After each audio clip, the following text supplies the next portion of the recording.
How to use transparents. Now, as we've probably already told you in another video, transparent paint always has a white box. That means it's transparent. That means it's see-through. And a transparent colour is always put on last. So Kat did this lovely poppy scene on another video. I think it was the Begin Abstracts Realism. And Begin Acrylics Realism. Begin Acrylics, yeah. And so what I've got here on my brush is transparent yellow. So what I'm going to do, if I put this transparent... No! The masterpiece! This transparent over this red, see how thick it is, it's too much. So I'm just going to, what we call double brush, and take off anything I don't want. I have been a little bit over generous with that actually.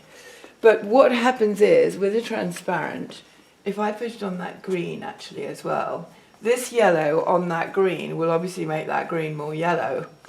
This yellow on that red has obviously made it more orange, more yellowy orange.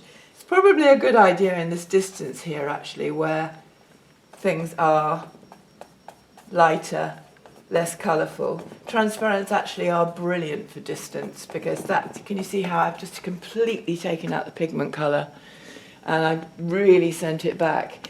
Transparents are supposed to let the underpaint colour still underneath, still show, but transparents change, deepen, enhance colour. They are invaluable. But you only do them when the painting is completely wet and it just serves this wonderful function.